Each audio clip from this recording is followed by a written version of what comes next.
Stéphane,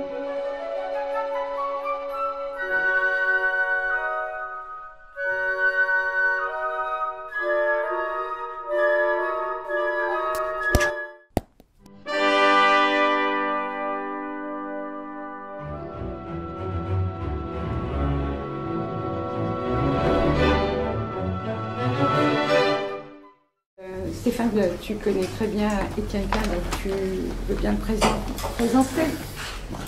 Bah, tout le monde connaît Étienne Klein.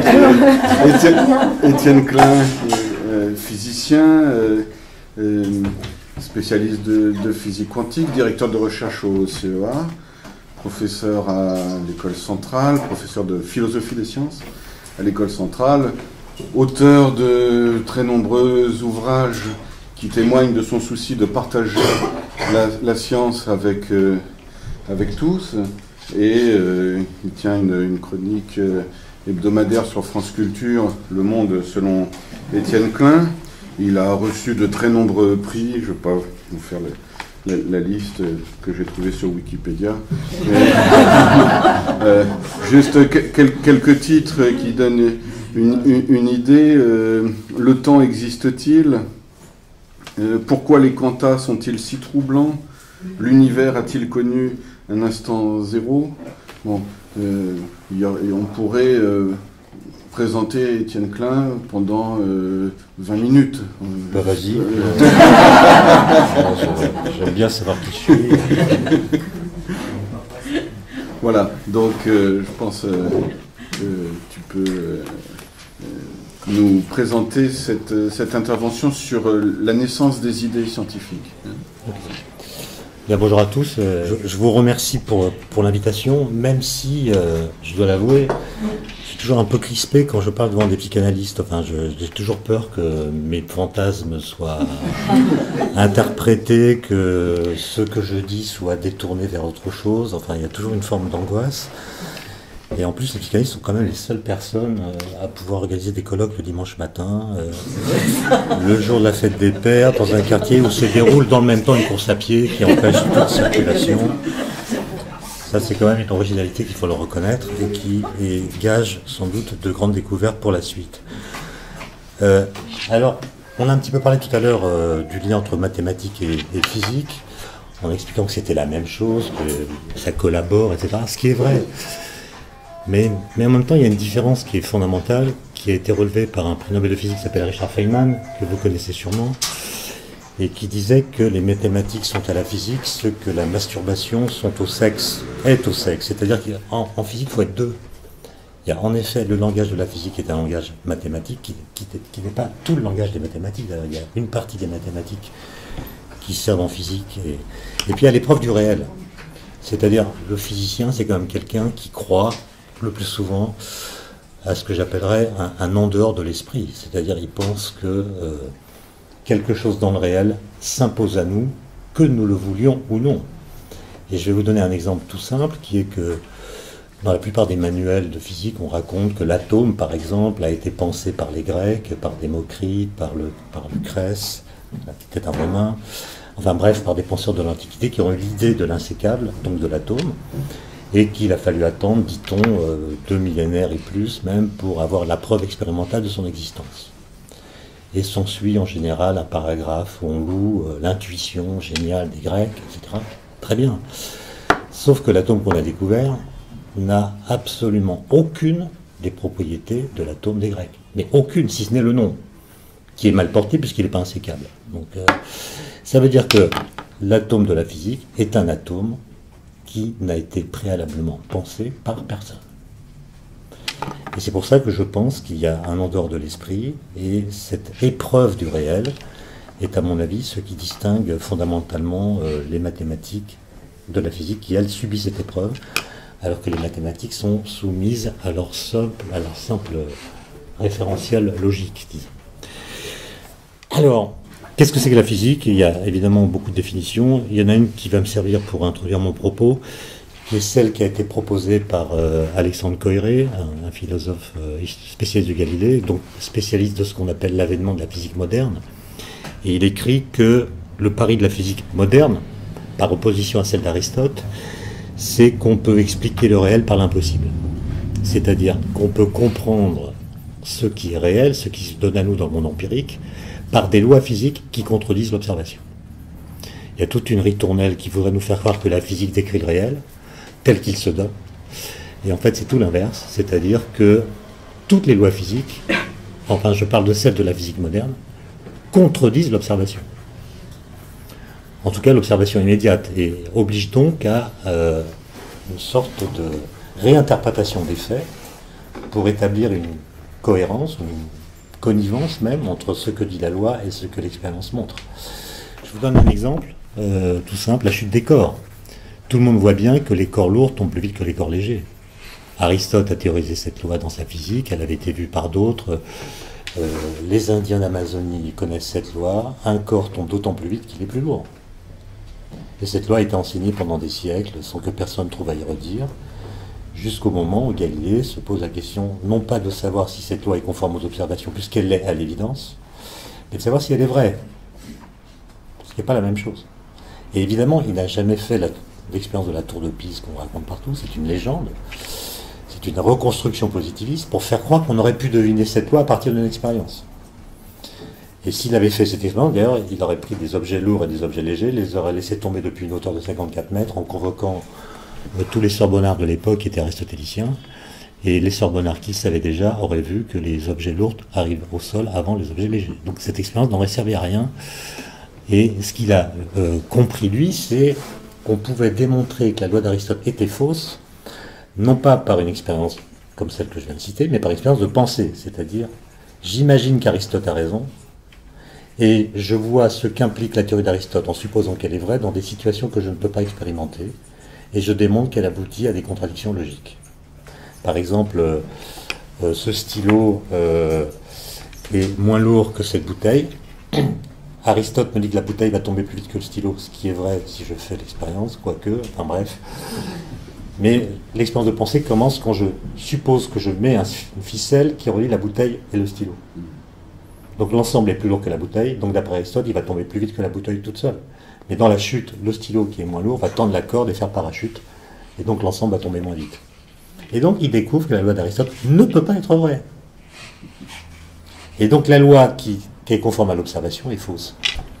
Ce qui oblige à réinterroger l'observation et à comprendre qu'il y a la gravité qui fait tomber tous les objets à la même vitesse, et il y a la résistance de l'air qui est une autre force qui est responsable, et c'est seulement elle qui est responsable du fait que les objets lourds tombent plus vite que les objets légers quand on ne fait pas le vide.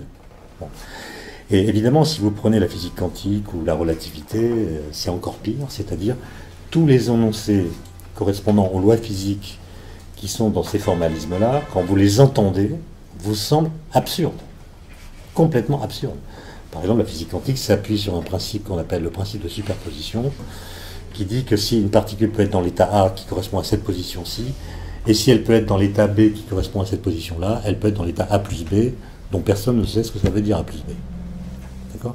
Et donc, il faut s'habituer au fait que la physique contredit, bon, d'une part le sens commun, mais comme les mathématiques, ça c'est depuis Galilée justement, l'ennemi de la physique c'est la doxa, c'est l'opinion commune, c'est ce qu'on pense à partir de ce qu'on observe, c'est les impulsions empiriques qui nous font croire à certaines choses, etc. C'est ça l'ennemi de la physique. Et en fait, elle oblige à penser en écart, c'est-à-dire à se déporter de l'observation pour la comprendre par d'autres voies, et donc essayer d'expliquer le réel empirique par l'impossible, par des lois qui le contredisent. Finalement, c'est le contraire du rugby. Le rugby, il y a certaines actions qui sont impossibles, a priori. Et les bonnes équipes sont des équipes qui démontrent l'impossibilité de l'impossible par le réel. Donc la physique fait exactement l'inverse de ça. Alors, dès lors qu'on admet, et c'est une sorte de postulat, si vous voulez, qu'il y a un réel qui n'est pas nous, postulat qu'on peut évidemment refuser. Je connais des psychanalystes qui le refusent. Qui disent que le réel c'est le langage, etc. Non, moi je pense qu'il y a un réel qui est indépendant de nous. Le temps a existé avant que nous existions, etc. Et donc penser par exemple que nous sommes le moteur du temps, comme le pensent beaucoup de philosophes corrélationnistes qui font dépendre le cours du temps de la conscience, c'est affronter un paradoxe dont je ne vois pas de solution. Parce que si le temps est lié à la conscience, comment la conscience a-t-elle pu advenir dans un temps qui a besoin d'elle pour passer ? Et donc il y a ce genre de paradoxe. Donc moi je fais le postulat qu'il y a un en dehors de l'esprit, que l'esprit peut peut-être comprendre une partie de ce réel extérieur, par une sorte de dialectique d'aller-retour. Et évidemment, si je ne le pensais pas, je ne ferais pas de physique. Je ferais soit de la psychanalyse, soit des mathématiques, mais je ne me soucierais pas de ce réel-là. Et si on doit interroger l'efficacité de la physique, c'est justement parce qu'elle est capable, surtout elle l'a été au XXe siècle, d'agir grâce aux mathématiques qu'on trouve dans ces formalismes comme un treuil ontologique. C'est-à-dire qu'elle est capable de faire apparaître des objets physiques dont on n'avait jamais vu l'équivalent. Et dont on avait prédit les propriétés avec une précision remarquable. Tu as cité Dirac. Dirac, il a inventé la distribution de Dirac, en effet, la fonction de Dirac, mais il a aussi prédit l'existence de l'antimatière. Et l'antimatière a été découverte un peu plus tard avec les propriétés qu'il avait dites. Et en 1964, on a prédit l'existence du boson de Higgs, qui a été découvert en 2012, donc 48 ans après, et la particule qu'on a découverte a exactement les propriétés qui ont été calculées. Donc, soit vous croyez au miracle et vous pensez qu'il s'agit d'une coïncidence, soit vous admettez qu'il y a dans les mathématiques que nous utilisons des choses, des instruments qui permettent non pas de décrire le réel, ce serait trop ambitieux, mais qui permettent d'entrer en contact avec lui, de le toucher au moins superficiellement. Sinon, on ne comprendrait pas cette suite de miracles qui ont fait qu'à partir de la physique quantique, on a pu fabriquer des lasers et toutes sortes de choses. Les lasers, vous pouvez dire qu'ils répondent à un besoin d'une communauté qui voulait que de la lumière cohérente soit produite, et que par une suite de tâtonnements, on a fini par en faire. Ça, c'est l'explication des sociologues des sciences très relativistes. Moi, je préfère penser que Planck, Einstein et quelques autres ont compris 2-3 bricoles sur l'interaction lumière-matière, et que c'est qu'à partir de ce qu'ils ont compris qu'on a pu faire des lasers. Sinon, je crois qu'on est obligé de penser l'efficacité de la physique en termes de miracles successifs, très abondants, et ça devient proliférant. Et donc, la question, c'est comment viennent les idées. D'abord, qu'est-ce que c'est qu'une idée? Et quand on essaie de trouver une définition de l'idée, on voit que c'est pas simple. C'est un peu le même problème que le problème d'isoler des mots dans le langage. Les gens qui s'intéressent à l'origine du langage conviennent que des groupes humains ont d'abord communiqué par des borborigmes, par des onomatopées, par peut-être des cris, etc. Mais ils ne savent pas comment, à partir de ces cris, on a pu fabriquer des mots.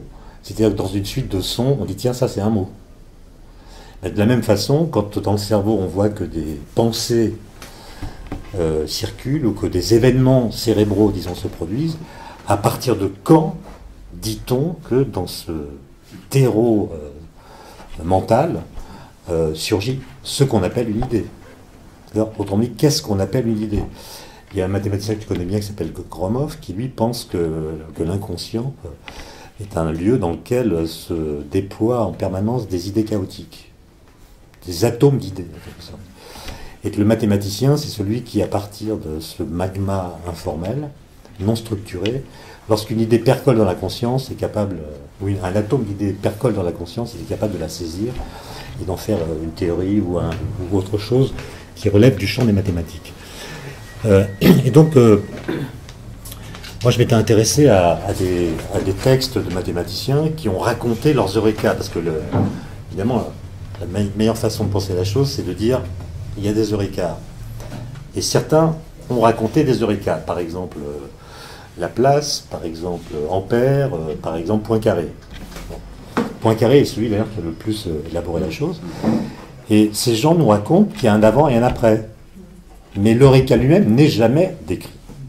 D'ailleurs, il n'est jamais décrit, il n'est jamais explicité. On dit tout d'un coup, j'ai compris. Mais oui, mais qu'est-ce qui s'est passé? Ils ne le disent pas. Et les circonstances dans lesquelles on comprend peuvent être très variables. Ça va de ce que raconte Ampère, où il dit qu'après une sorte de réflexion permanente de 7 ans, tout d'un coup, bing, et il pense que c'est Dieu qui l'a aidé. Poincaré, à propos des fonctions fuchsiennes, raconte ça, c'est très célèbre comme texte, c'est un texte magnifique d'ailleurs. Et il raconte qu'en fait, il a buté sur ce problème pendant des jours et des nuits, même des nuits, parce que pour une fois, il a pris du café le soir et ça l'a fait turbiner. Il était désespéré parce qu'il ne tombait que sur des impasses. Et il a décidé d'abandonner. Il a décidé d'abandonner. Et il va se distraire en faisant une petite course avec ses collègues de l'école des mines à Coutances. Et il discute avec un collègue et c'est en mettant le pied sur le marchepied d'un omnibus que tac. Et il raconte que il sait qu'il a l'idée, il sait qu'il a compris. Et il n'a pas besoin d'interrompre la conversation qu'il est en train d'avoir avec son collègue. Et il sait que le soir, en rentrant, il va pouvoir mettre au propre la démonstration, et c'est ce qu'il a fait. Mais on n'a rien compris de ce qui s'est passé dans sa tête, lui-même ne le sait pas, mais il utilise le mot inconscient. Et il dit on sous-estime le rôle de l'inconscient dans la formation des idées. Je ne sais pas quel était l'usage du mot inconscient à l'époque, s'il était référencé à Freud ou pas. En tout cas, si maintenant j'en viens à la physique, c'est un peu la même chose. Les physiciens ont des espèces de RECA qui peinent beaucoup à expliciter. Alors, dans un petit livre, j'en ai raconté 7. Je n'ai pas le temps de tous les commenter, évidemment. Mais ces exemples sont suffisamment variés et suffisamment différents pour qu'on comprenne bien qu'il n'y a aucune méthode. C'est-à-dire, évidemment, on peut imaginer toutes sortes de choses. L'esprit humain est capable d'imaginer toutes sortes de choses. Mais le propos du physicien, ça n'est pas de savoir ce qu'on peut imaginer. C'est de savoir deux choses. La première est de savoir si ce qu'on peut imaginer est vrai, première question. Et deuxièmement, est-ce que ce qui est vrai est imaginable? Deuxième question. D'accord? Vous parliez de la théorie de l'unification, la théorie du tout. Est-ce qu'elle est pensable? Est-ce qu'il est pensable que nous l'atteignions? Et si nous l'atteignons, saurons-nous la comprendre? Et pourrons-nous comprendre intellectuellement et imaginer ce qu'elle implique? Rien n'est moins sûr. En fait, dès lors que on admet l'existence d'un réel indépendant, quand on fait de la physique, se pose la question de ce que les philosophes appellent la théorie de la connaissance. C'est-à-dire, on prend acte du fait qu'il y a une séparation entre l'objet qu'on veut connaître et le sujet qu'il veut connaître. Et Hegel, dans la phénoménologie de l'esprit, dans sa longue introduction, explique que ça, c'est un problème très compliqué. Il faut admettre, premièrement, l'idée d'une séparation radicale entre l'objet et le sujet. Il faut admettre, d'autre part, l'idée d'une récalcitrance de l'objet, c'est-à-dire l'objet ne se donne pas immédiatement. Et donc, la question qu'il pose est comment ce qui est en soi, c'est-à-dire comment ce qui a des propriétés qui lui sont propres, peut devenir pour moi. C'est sa fameuse question, comment ce qui est en soi peut-il devenir pour moi? Comment cette séparation peut être investie, colonisée par des structures cognitives qui permettent que je connaisse les propriétés de ce qui n'est pas moi. Et évidemment, les théories de la connaissance qui existent se disputent à propos de la question de savoir où se situent les structures cognitives. Certains la mettent dans l'objet. C'est la théorie de Platon, l'esprit sot, c'est-à-dire l'objet va m'envoyer des signaux qui vont remplir mon esprit par des, je ne sais pas comment appeler ça, par des informations, disons, qui vont me dire indirectement quelles sont les propriétés de l'objet qui m'a, en quelque sorte, rempli. Il y a des gens qui les mettent dans le cerveau et qui pensent que la découverte n'est jamais qu'une introspection. C'est-à-dire, mes structures cognitives sont en moi et ce sont elles qui se projettent sur le réel et l'investissent des propriétés que mon cerveau a déjà pu élaborer. Bon, c'est Kant, c'est Changeux aujourd'hui, qui pense que finalement la découverte n'est jamais qu'un vecteur d'introspection. Thèse que personnellement je refuse radicalement à cause du boson de Higgs. Pas seulement, mais ça me semble impossible d'appliquer cette thèse à ce qui se passe lorsque se produisent des découvertes. Mais je vous donne quand même 3 exemples pour que vous compreniez la diversité des occasions et des événements qui mènent à une découverte. Bon, il y a un exemple qui est très célèbre, qui est l'équation de Schrödinger, qui est l'équation de base de la mécanique quantique. Louis de Broglie passe une thèse ici à Paris en 1923, dans laquelle il démontre que pour des arguments qui viennent de la relativité restreinte, une particule de matière est forcément associée à une onde. Et la question que se pose Schrödinger, c'est quelle est l'équation qui pilote cette onde, son comportement, disons, spatio-temporel.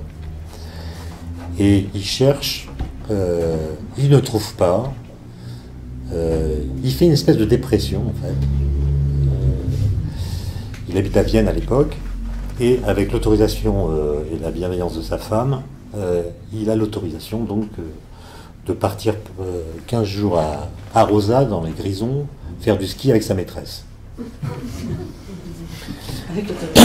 Et lorsqu'il rentre de ces 15 jours de vacances, il a l'équation de Schrödinger, il a la solution de l'équation de Schrödinger appliquée à l'atome d'hydrogène, et il envoie tout ça à une revue scientifique qui publie ses papiers. Et quand son ami Hermann Weyl lui demande comment il a trouvé l'équation, il a dit cette phrase célèbre: « C'était à l'issue d'un épisode érotique fulgurant et tardif. » Alors tardif, on ne sait pas très bien ce que ça veut dire. Est-ce que ça veut dire qu'il avait 37 ans ou est-ce que ça veut dire que ça a duré longtemps? Je ne sais pas. Mais donc mystère complet. Je pourrais raconter comment Einstein a été mis sur la voie de la théorie de la relativité générale. Ça se passe en 1907. Einstein est à Berne, à l'Office fédéral de la propriété intellectuelle. Il y est depuis 7 ans.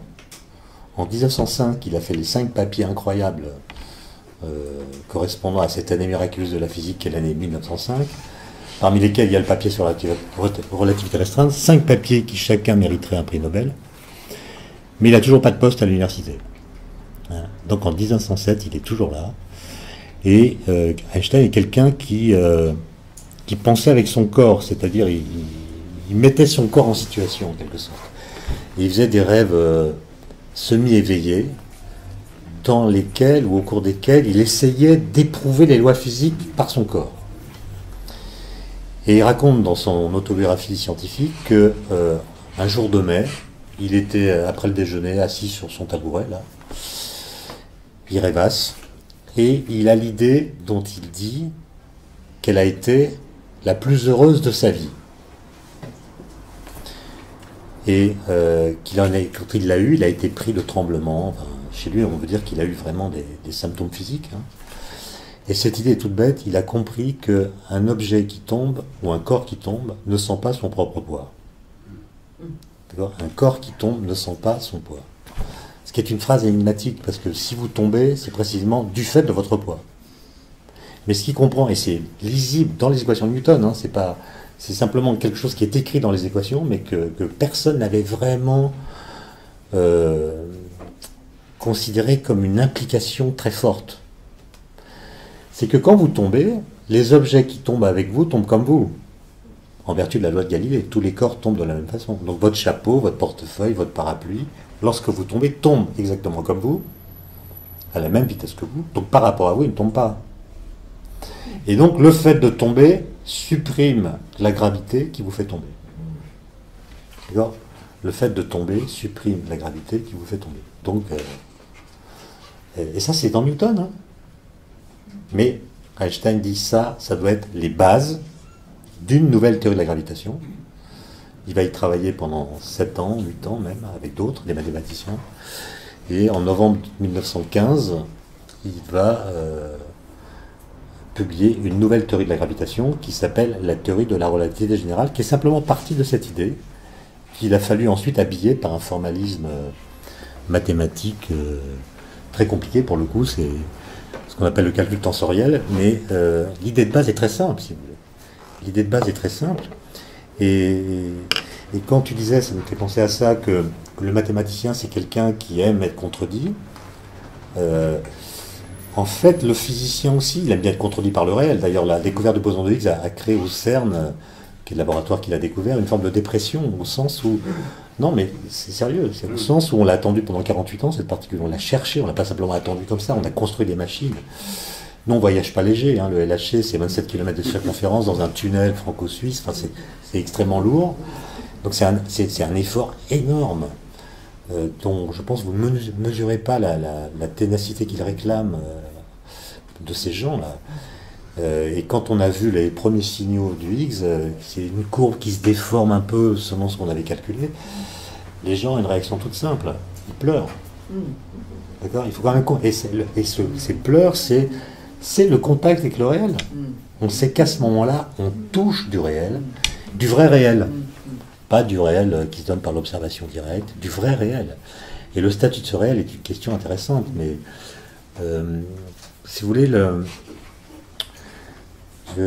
oui, ce que je disais là, c'est que on aime être contredit, mais quand on l'est, on oublie qu'on l'a été assez rapidement. Je veux dire par là que je prends l'exemple de mes étudiants, qui sont des scientifiques, ils ont fait des classes préparatoires, ils sont à la centrale, ils ont mangé des équations de Newton, mais à haute dose. Hein. Ils savent faire des calculs de mécanique céleste, avec une vitesse extraordinaire. Mais quand vous les prenez à froid, et vous leur dites, mais finalement, qu'est-ce qui se passerait, expérience de pensée, qu'est-ce qui se passerait si on pouvait remplacer la Terre par une théière ? Quelle serait sa trajectoire ? Et il y en a un tiers qui répond que la théière va partir à l'infini, un tiers qui répond qu'elle va tomber sur le Soleil, et un tiers qui est en gros sans opinion. Alors que la trajectoire de la théière sera la même que celle de la Terre. Exactement la même. Ça, Newton le savait. C'est la même loi que Galilée. Le mouvement d'un corps dans un champ de gravitation est indépendant de sa masse. Et la Lune ? Et la Lune, pareil. Hein ? Et donc, la Lune autour de la théière ?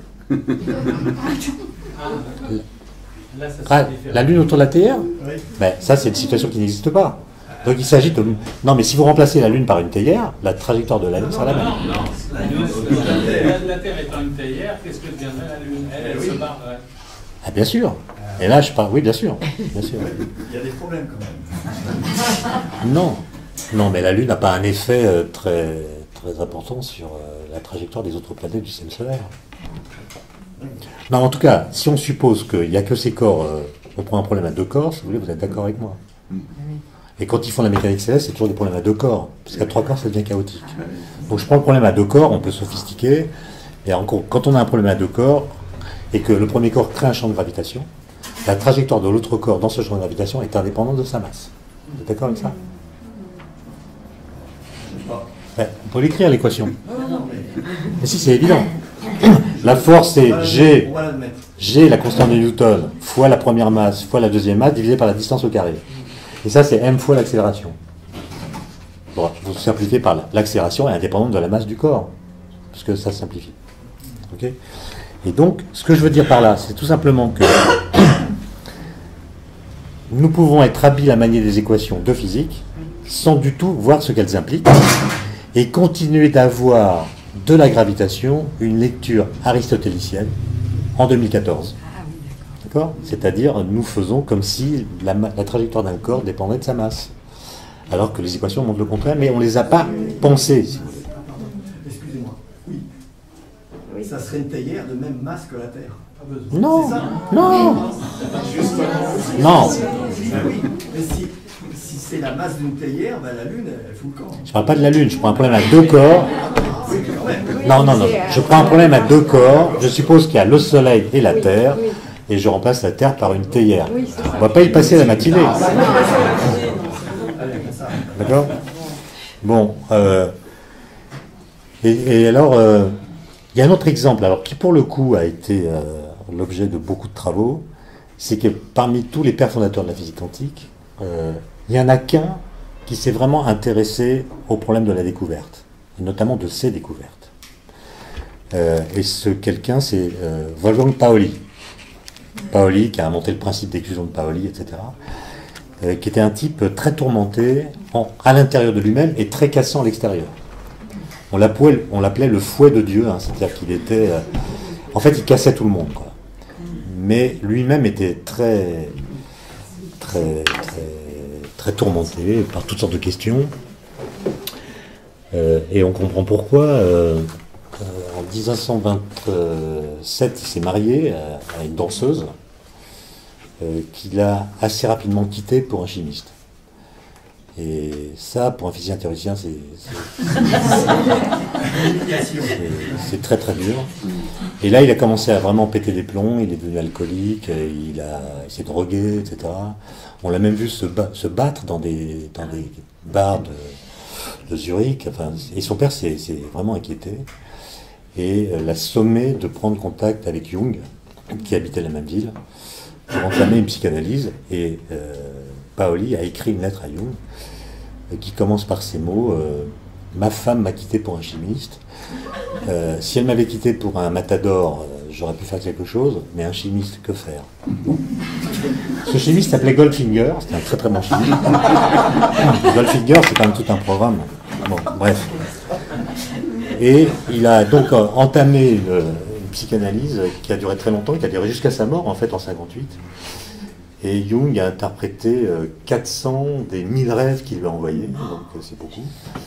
Bon, moi j'ai fait un petit livre qui raconte, c'est un tout petit livre, qui est une conférence qui raconte cette correspondance et comment Paoli en fait a été complètement piloté psychiquement par la gematria et par le passage entre le 3 et le 4, ce qui lui a permis de prédire le spin des particules. Enfin bon, il y a toutes sortes de choses comme ça, très confuses.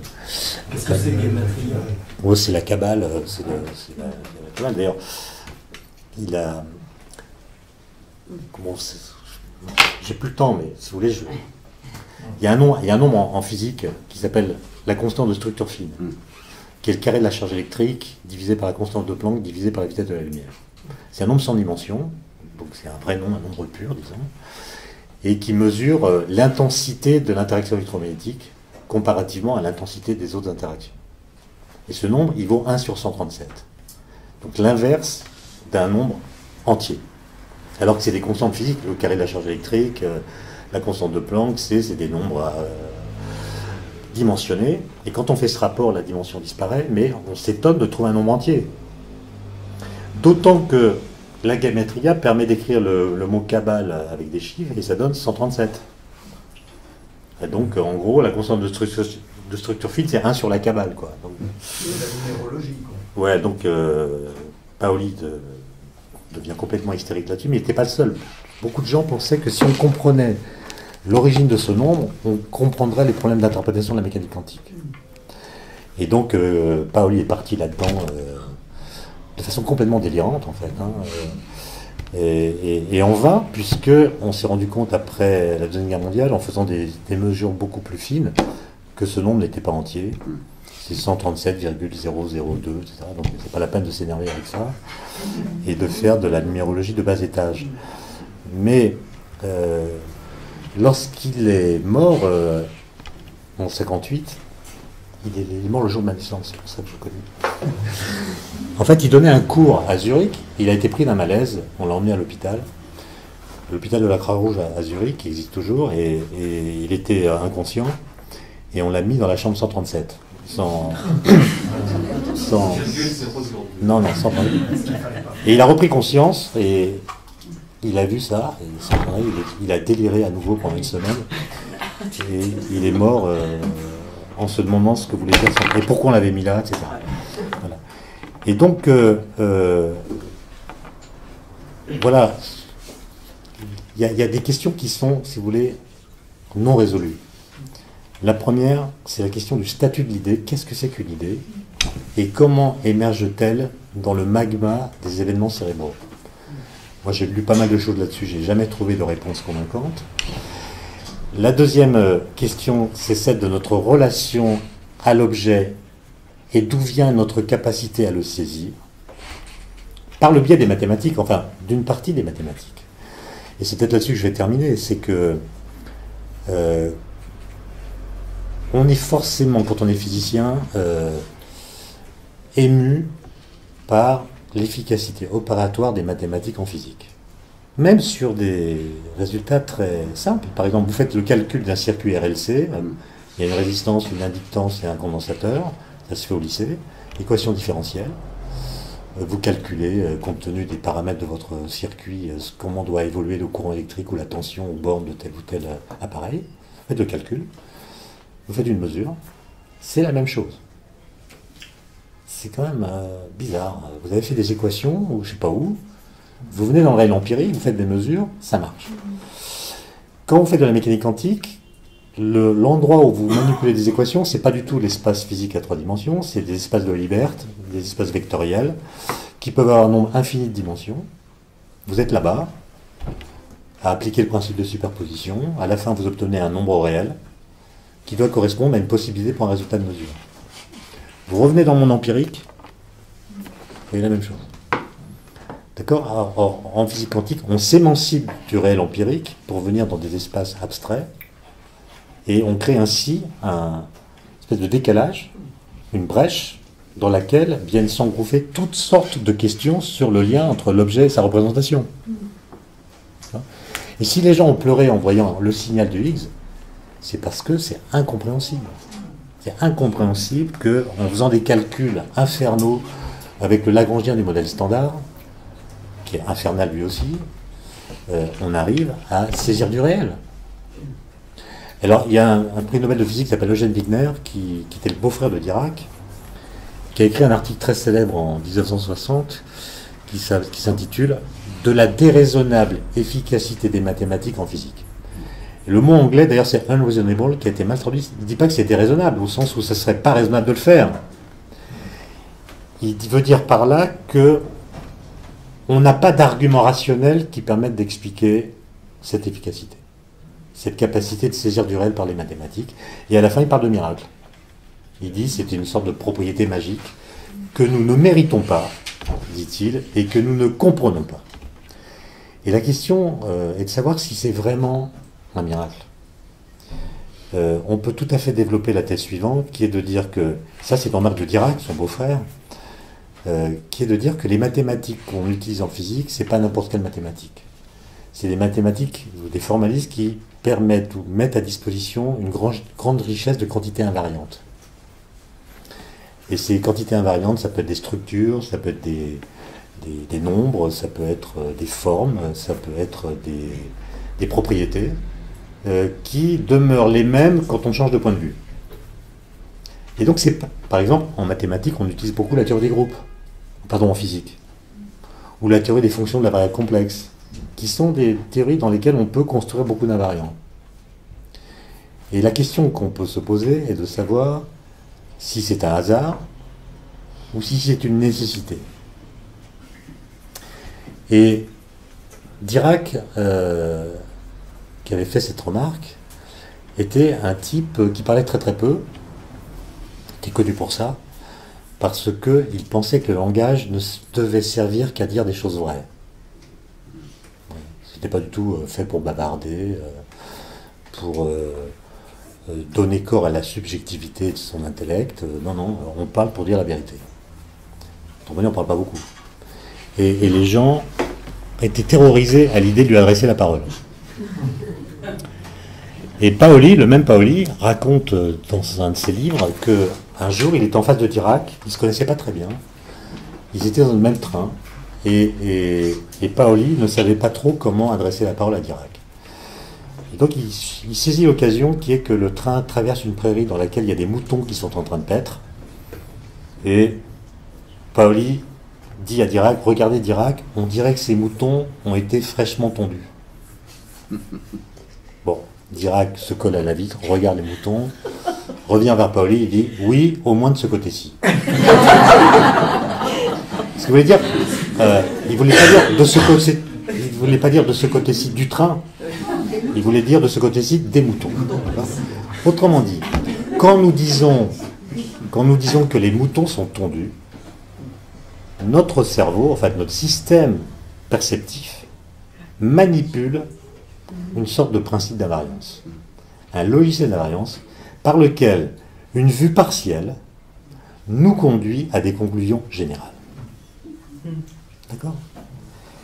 Eh bien, on peut se demander si les mathématiques en physique ne font pas la même chose dans l'infiniment petit ou dans l'infiniment grand. C'est-à-dire, on ne voit pas les particules, on n'a jamais vu un boson de Higgs, on n'a jamais vu un électron, on n'a jamais vu un quark.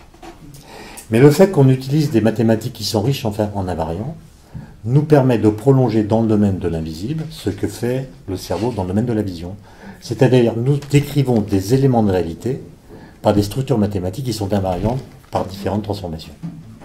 Parce qu'un élément de réalité dont la réalité dépend du point de vue n'est pas un élément de réalité. Alors si je dis cette bouteille est une bouteille parce que j'en ai une vue partielle et en faisant un demi-tour autour d'elle, je ne vois plus de bouteille, c'est que ce n'est pas une bouteille.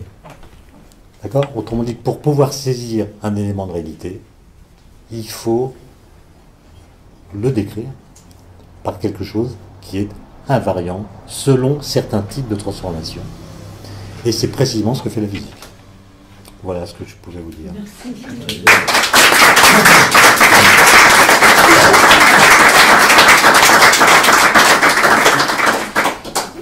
Oui, alors je voudrais juste rajouter quelque chose. Vous avez tout à fait intéressant d'avoir insisté sur ce moment insu ou non dit du moment de la découverte, hein, de ce qui se cristallise, on va dire, sur une formule mathématique. Et Lacan a essayé de mettre des mots là-dessus. Il a opposé deux termes qu'il a appelés ruissellement, ravissement. Ruissellement correspondant justement, pour le dire en trois mots, hein, ruissellement correspondant à tous ces morceaux épars qui viennent se répartir sur le sol. Ça peut être aussi l'ensemble des signifiants que l'analysant vient déposer dans le cabinet du psychanalyste. Et puis ravissement, lorsqu'il y a des morceaux comme ça qui s'assemblent, avec la jouissance qui est associée évidemment, hein, le ravissement. Et ça ne met pas de côté cette dimension de jouissance tout à fait perceptible et évanescente. Oui, sans doute. Je ne sais pas si on peut transposer comme ça les situations, mais disons que c'était la première fois qu'on avait une information venant directement du vide quantique. Et pour que vous compreniez l'éloignement de ce réel par rapport à nous, il y a une jauge possible qui est de comparer la taille des deux articles publiés en 1964 par des physiciens théoriciens, Higgs, qui a donné son nom à la particule, et puis deux autres qui s'appellent Englert et Booth. À 15 jours d'intervalle, ils ont écrit le même papier sans le savoir. C'est des papiers d'une page et demie de calcul de théorie des champs, et dans lequel ils disent que pour comprendre les choses dans le modèle standard, il faut absolument qu'une particule existe qui fasse ceci et cela, etc. Et la taille de l'objet qu'on a dû construire pour vérifier qu'ils avaient raison, c'est cette machine qui s'appelle le LHC, qui a coûté 3 milliards d'euros, et que je vous invite à visiter, parce que même si vous la voyez en photo, vous ne vous rendez pas compte. Les gens qui rentrent dans la caverne où sont les détecteurs, ils sont scotchés. D'ailleurs, on a mis un appareil photo à l'entrée qui les photographie de façon automatique, et tous les gens, ils ouvrent la bouche. Et donc, c'est impossible de ne pas ouvrir la bouche. C'est au CERN, à Genève. Et donc, c'est un spectacle incroyable. Vous demandez pourquoi des gens construisent ça, et pourquoi faire. Ça, c'est bien ce que vous dites sur la question de hors de l'esprit. Ça, c'est... Ouais. Et donc, ça veut dire que pour aller chercher des informations sur ces sujets-là, il faut vraiment s'en donner les moyens. Même si la démarche intellectuelle qu'ont suivi ces trois physiciens en 64, ils avaient 25 ans, c'est exactement celle de Galilée. Retrouvé du point de vue de la méthode, on n'a pas changé. On a changé évidemment par les moyens qu'on utilise. Mais quel était le problème? Je vous le fais en très court. Les trois interactions fondamentales qui agissent au niveau des particules, les interactions nucléaires et l'interaction électromagnétique, ont été décrites à partir des années 50 avec l'idée qu'on peut leur associer un groupe de symétrie mathématique. Donc à chaque interaction correspond à un groupe. Et le fait de dire ça, ça permet de construire ce qu'on appelle les théories de jauge. Peu importe, de jauge. Et ça marche super bien au sens où on a une théorie qu'on appelle le modèle standard qui permet de comprendre tous les résultats des expériences qu'on fait à l'époque, au CERN, aux États-Unis, en Union soviétique. Il y avait une sorte d'émulation, une sorte de concurrence entre ces blocs où les découvertes de particules avaient le même prestige que les médailles olympiques, hein, c'était à peu près la même chose. Et ça marchait donc très bien, on avait donc une théorie effective, opératoire, qui rendait compte des données. Mais il y a des gens qui ont regardé les choses de plus près au niveau des équations, et qui ont regardé ce qu'impliquaient ces équations vraiment. Et ils se sont rendus compte que ces équations, si elles étaient vraies, impliquaient que les particules élémentaires devaient avoir une masse nulle. Et même que toutes les particules élémentaires devaient avoir une masse nulle, ce qui n'est pas ce qu'on mesure. L'électron a une masse non nulle, les quarks ont une masse non nulle, etc. Et donc il y avait une contradiction entre la théorie et les faits, pour les mesures. Et la plupart des physiciens ont dit, on s'est trompé, il faut changer de truc, il faut trouver d'autres techniques mathématiques permettant de décrire les interactions. Puis les 3 physiciens, les jeunes que j'ai viens de citer, ont dit, maintenant il faut se souvenir de Galilée. On peut expliquer le réel par l'impossible. Et il se pourrait bien que nos équations aient raison, que les particules élémentaires n'aient pas de masse, et que nous, physiciens, depuis Newton, on se trompe sur le concept de masse. Et leur petit papier, c'est juste de dire, il se peut que le vide soit pas vide, que dedans il y a un champ quantique avec lequel les particules sans masse sont en interaction plus ou moins forte, et c'est cette interaction qui engendre l'inertie qu'on interprète comme la masse. Donc la masse, au lieu d'être une propriété des objets, est une propriété indirecte qui résulte de l'interaction de particules sans masse avec le vide qui n'est pas vide. Et ça, c'est une découverte quand même fabuleuse. Parce que si on la prenait au sérieux, si on la prenait vraiment au sérieux, à la rentrée scolaire prochaine, on changeait tous les livres de physique de seconde. Évidemment, on ne va pas le faire. D'accord ? Mais notre façon de comprendre la masse a complètement changé. A complètement changé. Il y a une question, c'est toute la question de l'idée, comme dit, qu'est-ce que c'est qu'une idée ? C'est une idée qui, quand elle est nommée, va en chercher une autre, une autre. Il n'y a pas de multiple possible tout de suite. Il faut de l'écriture mathématique ou je ne sais pas quoi. Il faut faire qu'il y ait des multiples. Oui, mais... Qu'est-ce que c'est que ce une ? Mais justement, il n'y en a pas qu'une. C'est-à-dire, il y a énormément... Il y a une succession d'idées, quand même. Regardez, il y a énormément d'idées, de théories, mais la plupart sont fausses. Et les gens ne se rendent pas compte à quel point il y en a qui sont fausses.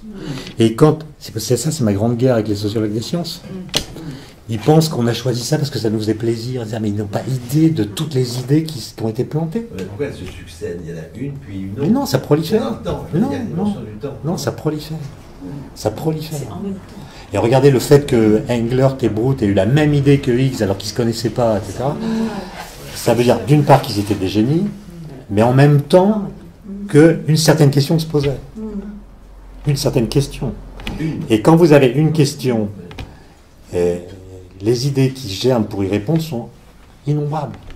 Innombrables. On a trop d'idées. D'accord ? On a trop d'idées.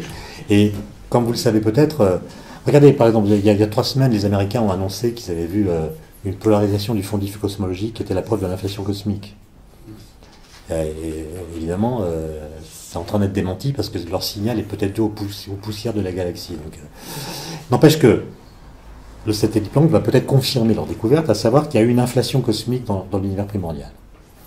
Si c'est avéré par le biais de la polarisation du rayonnement qui a été induite par les ondes gravitationnelles émises par le vide quantique à cette époque-là, si c'est avéré, il y a des centaines de modèles de cosmologie qui vont mourir. Des centaines. D'accord ? Parce que pour aller au-delà du mur de Planck, je peux vous dire que ça gamberge. Et que des modèles, il y en a un par jour. Et la plupart sont faux. Et la question, c'est comment savoir lesquels sont faux. Pour le savoir, il faut aller toucher le réel. Et toucher le réel, c'est pas si simple.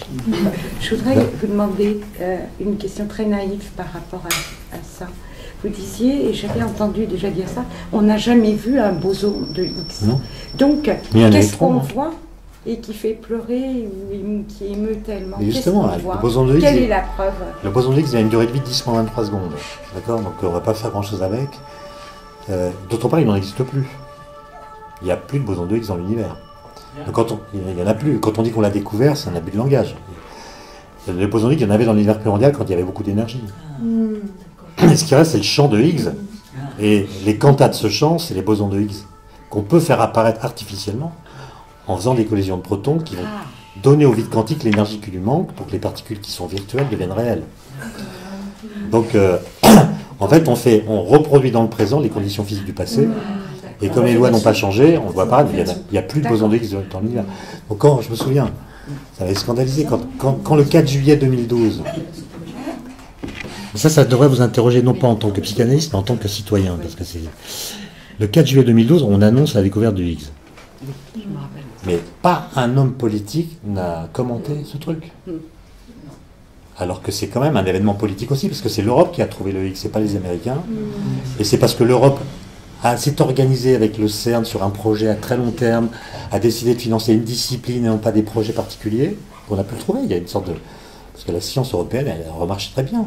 On aurait pu le dire, mais non, rien. Par contre, le 17 juillet,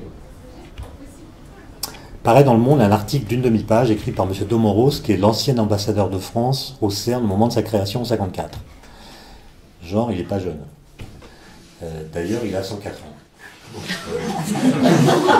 Mais il écrit toujours. Il écrit toujours, et il écrit que la découverte du boson de Higgs va avoir autant d'applications possibles que la découverte de l'électricité. Bon, il est vieux, quoi. Alors, que font les hommes politiques quand ils disent ça? Incroyable, le PIB, etc. Voilà. Et donc, un ministre important demande à visiter le CERN, voilà, en pensant qu'il va y avoir des points de croissance liés au boson de Higgs. Donc on lui fait visiter le truc, et il comprend que ça va pas être facile. La durée de vie dit moins 23 secondes, il faut une machine de 27 km pour produire 100 en 3 ans. Et bref. Et vous voyez, je ne sais pas pourquoi je dis ça, mais c'est juste pour dire que le fait qu'on ait compris quelque chose ne compte pas dès lors que ce qu'on a compris n'est pas utile. Et donc, pour répondre à votre question, ce qu'on voit, c'est comme ces particules se désintègrent dès qu'elle est formée, c'est des particules qui laissent des traces dans les détecteurs, dont elles sont la signature. C'est-à-dire, on est capable par nos équations de dire comment ils peuvent se désintégrer. Il y a 1000 façons possibles, et en force de les repérer, on dit la particule mère, c'est forcément le boson. Le miracle est moins un miracle. Ah, c'est encore plus un miracle. Ah oui, Ah oui, si vous voyez un os et vous dites qu'il y avait un dinosaure, c'est beaucoup plus fort. Et vous dites comment était le dinosaure, etc. Et vous n'avez qu'un os. C'est beaucoup plus fort que de le voir directement. Alors on lui a fait croire, et puis il vous a dit, bah, ça ne sert à rien votre truc. Bah, si, ça sert à comprendre. Et il vous a dit, bah, si ça ne sert à rien, il va falloir que vous expliquiez beaucoup mieux ce que vous faites, etc. Et là, on lui a dit, mais peut-être qu'un jour, des ingénieurs qui sont très forts vont utiliser ce mécanisme par lequel les particules élémentaires acquièrent de la masse pour inventer une machine basée sur ce mécanisme par lequel on va pouvoir construire une machine permettant de réduire la masse corporelle des gens et donc résoudre un problème de santé publique qui s'appelle l'obésité. C'est une blague, évidemment. Sauf qu'il n'a pas compris que c'était une blague. Et donc, il a fallu rétro-pédaler poliment. Non mais c'est grave. C'est grave, c'est très grave. On peut, ça veut dire que sur ces questions-là, on peut dire n'importe quoi. C'est-à-dire, on peut dire absolument n'importe quoi sur le réel. Donc, et ça, je trouve ça angoissant. Parce que je voudrais revenir sur quand même quelque chose, c'est juste pour avoir un point de vue, votre point de vue en l'occurrence, c'est l'intuition créatrice dans l'affaire. Qu'en est-il de l'intuition? Comment vous définiriez ça? Parce que moi, c'est une énigme, toujours pour moi. Encore, je veux dire, qu'elle soit bergsonienne ou autre chose. Hein. Et puis créatrice, certes, on met ça un peu à toutes les sauces, mais ça veut dire quoi? Bon alors, je commence par le réel. Le réel, comment le définir? C'est un vaste sujet, surtout si on inclut dans la discussion les problèmes d'interprétation de la mécanique quantique. Mais de façon brute, le réel, c'est ce qui dit toujours oui, et c'est ce qui dit toujours oui, et ce qui parfois dit non. Pardon, quand je dis l'électron existe, c'est parce que quand j'interroge le réel à propos de l'existence de l'électron, il répond toujours oui.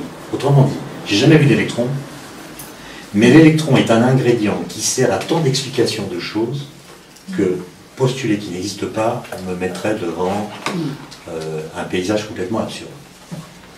Autrement dit, je dis que l'électron existe parce qu'à chaque fois que le réel est sollicité à propos de la question de savoir si l'électron existe, il répond oui. Hein, mais j'en ai jamais vu un directement. Je n'ai vu que les effets qu'il laisse dans certains détecteurs, par exemple, les traces qu'il laisse, mais je ne m'occupe pas de savoir quelle est sa nature, c'est-à-dire qu'est-ce que c'est vraiment qu'un électron. En fait, c'est le quanta d'un champ électronique, c'est quelque chose que je ne peux pas représenter. Bon.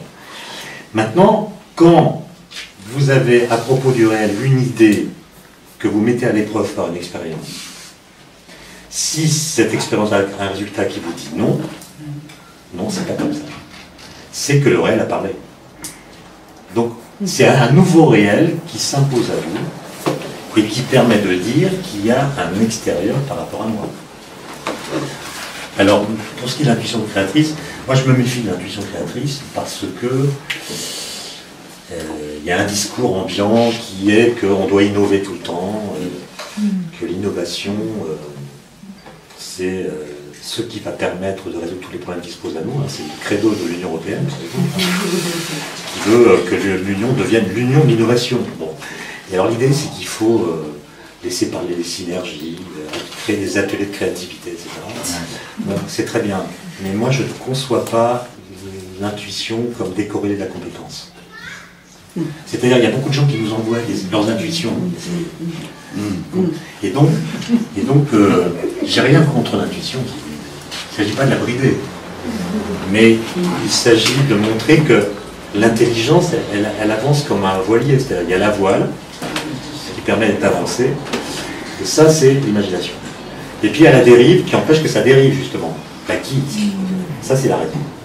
C'est les deux qui font qu'on ne va pas n'importe où. Et oui, je pense que notre rapport à l'innovation, il pourrait être très positif, si vous voulez, mais il a été abîmé par un événement dont les psychanalystes auraient dû davantage parler et s'occuper, qui s'est produit sur toute la surface de la Terre au même moment, en tout cas dans tous les pays où les bébés sont poussés dans des poussettes, c'est le retournement des poussettes. Vous savez que dans les années 80, non, c'est pas la petite poussette. Hein. Ah non, c'est pas les poussettes. Non, c'est la poussette des bébés. On les a retournés dans les années 90, à la suite de la papaïsation des pères en Norvège, hein, le congé parental pour les pères. Donc les pères poussent les poussettes, mais ils veulent courir en même temps, donc ils retournent les poussettes. Et donc le bébé, au lieu de regarder sa mère ou son père, ou quelqu'un qui le pousse vers l'avant, mais en regardant le visage de ceux qui le poussent, donc avec des échanges de sourires, de grimaces, une connexion avec sa propre histoire, on retourne les poussettes. Et le mot, mais il voit que des inconnus, et évidemment il a trouvé de l'avenir. Dans la bouche de la mère, et la mère téléphone. Voilà, et donc moi c'est juste une boutade pour dire que l'intuition créatrice, comme étant cette espèce d'idée qu'on serait tous géniaux, etc., et qu'à partir de nos intuitions on peut faire de la science, c'est complètement faux, ça fait perdre beaucoup de temps. C'était plus précis que ça, ma question c'est de savoir si vous pensiez que l'intuition était définissable. Parce que pour moi c'est un problème majeur, c'est-à-dire qu'on parle de choses, vous disiez à quelques reprises, et je suis assez soucieux de ça aussi, que si on tenait compte effectivement, si on tient compte effectivement de ce que veut dire tel mot, alors on est un peu plus attentif effectivement aussi aux conséquences de la phrase qu'on constitue avec ces mots. D'accord ? Donc d'où ma question sur qu'est-ce que c'est qu'une idée, qu'est-ce que c'est que le réel, qu'est-ce que c'est que... C'est pas créatif d'ailleurs, c'est créateur. Parce que là si on parle de création, on ne parle pas de la même chose. Et donc voilà, c'était pour avoir un... Moi j'ai du mal avec ces mots comme vous. Voilà. Par contre, pour avoir étudié les travaux de quelques génies qui sont les pères fondateurs de la physique quantique, c'est quand même des génies. Il n'y a pas pseudo, Heisenberg, Schrödinger, Paoli, Dirac, Majorana. Il n'y a pas photo, c'est des génies. Il ne s'agit pas de relater les génies en imaginant que si on mettait 1000 types, alors que là, ce qui est un peu moins d'intelligence que ça ferait le même travail. C'est vraiment des génies, c'est des gens qui ont une capacité singulière à voir, non pas l'invisible, mais l'invu. C'est ce qui n'a pas encore été vu, mais qui est quand même là. C'est vrai pour le mathématicien, c'est vrai pour un artiste, c'est vrai pour un... Oui, cet homme disait quand même que ce qui surgit de l'invu déjà là, c'est quand même dans un cadre déjà très bien organisé, au travail depuis longtemps, ce qui rejoint votre métaphore de la voix. Là, je ne généraliserai pas autant. On peut trouver, parce que quand vous vous intéressez à la germination des idées scientifiques, c'est impossible de faire une théorie générale. Et vous trouverez vous avez sans doute raison dans beaucoup de cas, mais vous trouvez un cas où c'est pas cet homme qui disait ça. Oui, J'ai été très frappée par l'histoire de Schrödinger, qui, quand il fait autre chose que de penser à son truc impossible, et bien après, ça lui vient. Et ça fait penser à ce qui se passe par exemple. Hein? Poincaré. Ah, c'est Poincaré, j'ai vu que c'était Ça Schrödinger. marche. Oui, ça me fait penser au rêve, c'est-à-dire qu'il y a des choses insolubles et puis il y a un rêve qui résout ça, comme si subitement, au niveau du réel, l'auréate des psychanalystes rejoignant le vôtre, il y a quelque chose qui s'était connecté du fait qu'on les laissait faire. Oui. Avec évidemment des formules physiques ou mathématiques, et nous, avec du langage, avec des mots. En fait, il y a sûrement quelque chose qui travaille en lui. Voilà. Mais l'autre exemple qui vient à l'esprit, c'est, en analogie avec ce que vous dites, c'est on oublie un mot, on oublie un truc, on dit merde, je l'ai. Lâche. Hein, et ça revient. Et voilà, et ça revient. Mais bon, est-ce qu'on peut en déduire à partir de là une loi de c'est tentant, mais c'est toujours la tentation pour moi à partir de ce genre d'exemple, de généraliser, de faire une loi générale. Enfin, la variance et la perte, c'est quand même. Bien sûr, la variance et la perte. Oui. Mais ça ne veut pas dire qu'on retrouve forcément. C'est ça. Oui, on ne retrouve pas forcément. Voilà. Alors, ça veut pas dire c'est ce que je veux dire. Ça ne veut pas dire qu'on retrouve concret. Oui, je voudrais poser une question du fond. Une question qui va beaucoup. Une question de fond. Est-ce que vous pensez qu'il y a une différence entre les psychanalystes considèrent qu'il y a une différence entre la perception et la conscience? C'est-à-dire que nous percevons énormément de choses dont nous ne sommes pas toujours conscients à cause, par exemple, du refoulement du réel qui est impossible. Donc la cure, le travail dans la cure, serait aussi de rendre possible la perception de la chaise à laquelle nous nous cognons sans la voir et qui est bien réelle devant nous. Est-ce que c'est quelque chose... Sur la cure, je ne me prononcerai pas, j'en sais rien. Oui. Mais ce qui est sûr, c'est qu'on ne perçoit rien, en fait. Voilà. Même si cette salle, est-ce que tout le monde a regardé les tableaux? Enfin, il y a toutes sortes de journaux qu'on ne perçoit pas. C'est-à-dire que la conscience est un filtre terrible. C'est terrible. En fait, on ne voit rien. Oui, mais ça correspond, dans notre travail, ça correspond à une certaine capacité qui est obscurcie par certaines angoisses, etc. Je ne vais pas maintenant aller plus loin. C'est-à-dire qu'il y a une possibilité d'intelligence qui peut être égale et qui ensuite est comme ça recouverte par un brouillard qui est un brouillard psychique. Oui. Bon, je pense qu'on est beaucoup plus connecté à soi-même que D'ailleurs, quand on a un enfant en bas âge qui s'émerveille de voir une fourmi au fond d'une rigole, on découvre qu'il y a des rigoles, ça on ne savait pas, on découvre qu'il y a des fourmis de danse, on ne savait pas. Moi j'ai appris à regarder des choses grâce à mes enfants, mais je vois rien, je circule comme tout le monde en pensant à mes trucs, en regardant ce qui se passe. Donc, en se connectant à quelque chose de soi enfant, déjà, peut-être. Oui, parce qu'il y a un excès de réalité autour de nous. Je trouve ça fascinant que dans les cafés, maintenant, il y a des télévisions sans son. Comme s'il n'y avait pas assez de réel, on met de l'image, il n'y a pas de son, je ne sais pas pourquoi. On ne regarde pas, mais c'est là, il faut que ça bouge. C'est très bizarre, notre façon de surinjecter de l'information dans un réel que de toute façon on ne voit pas. Oui. Moi, sur l'intuition. On ne vient pas sur la théière. Non, mais juste, je l'avais oublié. Je n'ai pas de reçu. Mais l'intuition créatrice, de la voir comme uniquement un phénomène individuel, je trouve que c'est une erreur. C'est une façon de théologiser, de psychologiser les choses, et qui est une erreur. Il vaut mieux s'intéresser à comment, parce que l'intuition créatrice, qu'est-ce que c'est? C'est justement un rapport à une doxa. C'est-à-dire, c'est renverser une doxa. Et c'est pas seulement la doxa populaire. Il y a une doxa aussi des... Impopulaire. Non. Hein, il y a une doxa académique. Voilà. Il y a une doxa de la discipline.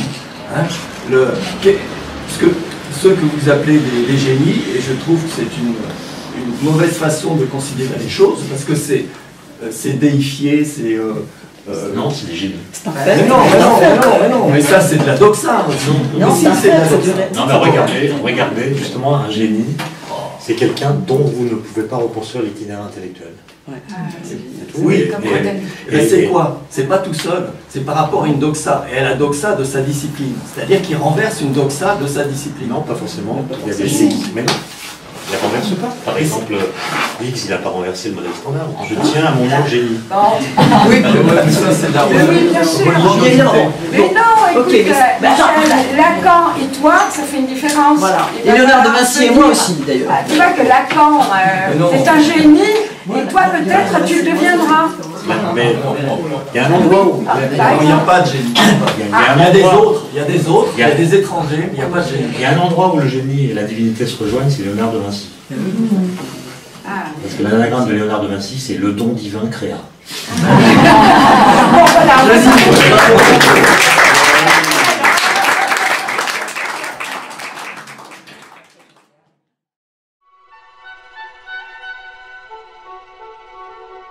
Thank you.